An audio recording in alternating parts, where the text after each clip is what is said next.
Today I'm going to be going over my 2019-2020 early SEC East outlook. I'm going to be going over each one of these 7 teams and my first thoughts on them. Obviously, we are in January, very early on in the offseason, so my predictions will likely change as we go through the next few months. But these are just my first thoughts on every one of these teams. So we're going to go ahead and get right into it. We're going to start with Kentucky. In 2018, they were very unexpectedly good. They were 10-3. I expected them to go 8-4, 8-5. I really never expected Kentucky to do as well as they did. But obviously, they returned Terry Wilson. He is their quarterback. He's really improving. Expect big things from him this year. I mean, looking at him last year, he showed spots where he was really had potential. So I mean, he's got a chance to do some great things this year. However, the thing is that they lose a lot of players this offseason, and I think that's going to play a big factor as to how Kentucky will do in the 2019 season. They lose a couple big running backs, lose 2 defensive linemen, 4 linebackers. That is huge, just 4 linebackers. That means you have to pull in a whole bunch of young guys to be able to fill in their spots, and 3 cornerbacks as well. So they, especially on defense is really going to be crippled this year, I think, for Kentucky. They're really going to drop off there because they lose so many players. I mean, that's 9 starters right there that they have lost on defense. Of course, the running backs is the only thing that they really lose on offense. I believe they lose a receiver or 2, but other than that, not too bad for Kentucky on offense. So yes, as I said, very young team in 2019. Could be a rough season. Can they have another 10-win season is the real question. I say they do not get the 10-win season again next year. Probably record-wise, I'd say 8-4 is where they will be this year. Kind of like how I expected last offseason, but I'm pretty sure I'm going to be right this time along. 2019 outlook is poor right now, but of course an 8-4 season compared to Kentucky's recent years before this year, that is still, 8-4 is still a good season for them. But I don't expect them to contend very much in the SEC East. But yeah, as I said, 8-4 season for Kentucky. Don't expect much from them yet, but we will have to see what happens as the offseason goes on. On to Georgia now. This is a tough time. This is a tough team to predict for me right now. In 2018, they went 11-3. Obviously, that tough loss to Texas at the end of the season. Justin Fields is gone, but Fromm does return at quarterback, so that is a good thing for them. New offensive coordinator and defensive coordinator, so that can be key as well, because now they're going to have to get used to they got to get used to new offensive coordinators, and they got used to being with how they do things. But they do have a great recruiting class, especially for this year. I believe they're in the top 15 in the ranks right now. They lose 3 receivers and lots on defense. That is lots. That is a big factor as to how Georgia is going to do this season. A good running back at Georgia's Holyfield. He is leaving for the NFL, but they have great young guys coming in. I expect them to do pretty well this year in the running back position. I think they're going to be more running back dependent in 2019 just because of looking at how the receivers, they lost 3 receivers. That is pretty big. I think that they're going to be running back dependent because, we saw some of those young running backs, and they really have potential. I think that they're going to get more experience this year, and we're going to see some big things from them, especially 2 years from now. Will they make another playoff run, Georgia? I would say they don't. That may surprise you based on what I'm saying right now, but I think for Georgia, they're going to stake around probably 10-20 in the ranks the majority of the season. I don't expect them. I think it's going to be mainly a battle between Georgia and Florida for the SEC East. We'll get to Florida in a second. But yeah, Georgia, of course, I just think that they're going to struggle a little bit, especially not having, part of their offense, Holyfield, and then those 3 receivers. That can hurt you. It can hurt you a little bit to lose those guys, because then you got to rely on younger guys to be able to fill in their positions.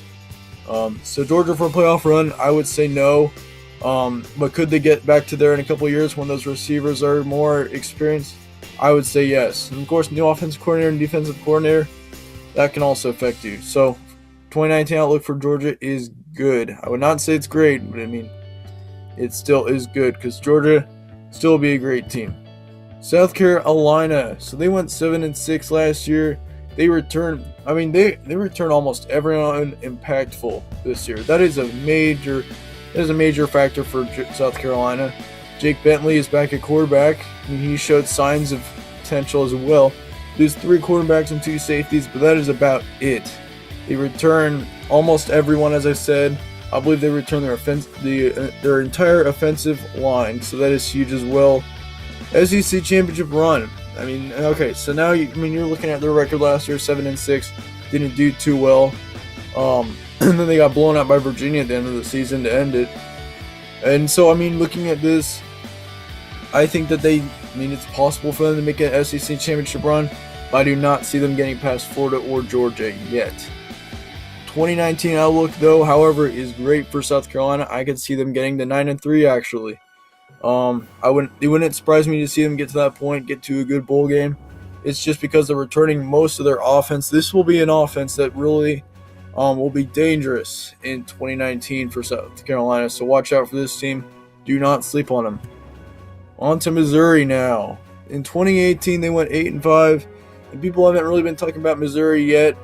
Drew Lock left. He was their quarterback, but Kelly Bryant from Clemson is now in Missouri. So Kelly Bryant at quarterback. Obviously, he's a very talented, great runner. Great on almost every way that he plays. I mean, he's great. He's a great passer as well, and we saw that at Clemson.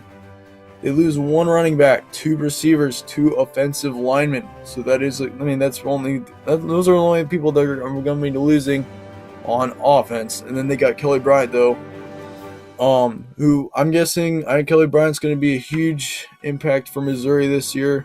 They will be a better team in 2019. Would not be surprised to see them get to a pretty good record. Defense looks good. They don't really lose anyone on defense as well. So they return. This team is very similar to South Carolina in a way, I think. They're not really talked about, for one. For two, they didn't have as good of a season. I mean, Missouri was better than South Carolina last year, no doubt about it.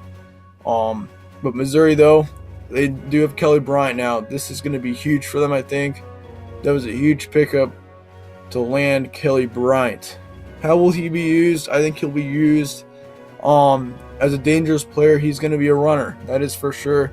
And that's what defenses are going to have to be aware of, is that Bryant is a runner. The SEC championship, could they make a run for it? Once again, I still think Florida and Georgia are going to be the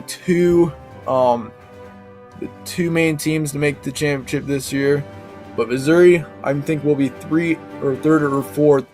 South Carolina and Missouri will take up 3rd and 4th in the SEC East. 2019 outlook is great for Missouri. Would not be surprised to see them get to 9-3 as well. Next up, we have Tennessee. They had a disappointing 2018 year. I expected them to get to a bowl game at least, but they ended up not at 5-7. They had a rough 2018, as I said. Needed a fast start in 2019, I think, for Tennessee. Because we saw those flashes of potential that they had towards the end of the season. They upset a couple teams. They did that good win against Auburn. Ended up losing to Vanderbilt, I believe. They do return Guarantano, who is their quarterback. Can't really pronounce that too well. But they also have key running backs that they return. That is going to be huge for Tennessee as well. They return their whole offensive line, but lose their entire defensive line. But return their whole offensive line, that is major, because when you return a whole offensive line, that means they're all going to be 1 year more experienced. As long as they stay healthy, that can be huge, because that means that their quarterback has more protection. And when a quarterback has protection, they can be 10 times better than when they don't have protection, because they'll have time to be able to pick away receivers and to see where they're going. That is huge to return a whole offensive line. But the defensive lineman part could be impactful. They do lose 1 receiver and 2 quarterbacks. And bowl season for Tennessee, I would say yes. I think that they're going to get to 6-6 this year. Still won't be a season like they would want. Obviously a team like Tennessee will be a team that you'll want like 8 and 9 win seasons. Don't think they're going to get there yet, possibly in 2 years, because this is still a young team. I believe that they're going to be able to get to 9-3 in a couple years. Once again, 5-7 or 6-6 will be their record this year. However, it'll be interesting to see Tennessee. I mean, this is a team that I'm very uncertain about, and it'll be nice to get some more confidence in this team as we get through the spring. And now on to Florida.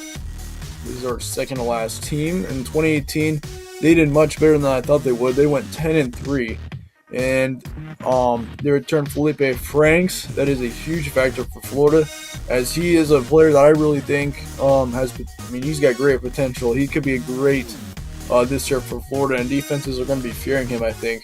They lose one receiver and running back, so on offense they look pretty good, except they do lose 3 offensive linemen. Defense also looks pretty good for Florida. Now this is the big thing. Can they make a college football playoff run in 2019? I think that Florida and Georgia, as I said, are going to be the 2 main teams in the SEC East to watch out for. I think Florida comes out on top of the SEC East. That is huge, especially since Georgia has been the team that really has controlled the SEC East for a couple of years. I think Florida takes over it this year. I just believe in this team a little more. I mean, of course, Georgia, though, I'm still uncertain about them as well. But I think Florida comes out on top. And could they make a college football playoff run? I think they're going to be close. They're going to be very close. I think they're going to get to an 11-win season. They're going to go 11-1 in the regular season. And could they make a college football playoff run? As I said, it's hard to tell right now, but I mean, it's definitely possible for Florida to make it there. I think they're going to be just like how Georgia was this year, in the fact that they are going to be good and they're going to be really close to making the playoff. Georgia was ranked 5th at the end of the season when they played Texas. Florida could be in that exact same position, I think. 2019 outlook for Florida is great right now. Now on to our last team, which is Vanderbilt. They went 6-7 last year. Kind of surprised me a little bit to see them make it to a bowl game and get to 6 wins. And then they had that great win, I believe, over Baylor. Wait, I don't remember if I think Baylor won actually. But they bring in Riley Neal and return running backs. They return all their receivers, lose 3 linebackers and 2 cornerbacks. Their offense looks great. But they're going to have defensive struggles this year. They have bowl potential, I think, again this year. I mean, just looking how they're returning most of their offense, that could be huge for them. Riley Neal. The thing is about Riley Neal, I'm not certain about him. He's from Ball State, I believe. I think I'm right about that. Maybe who knows about Vanderbilt this year? I'm very uncertain about them as well. But I'd say their outlook in 2019 is good.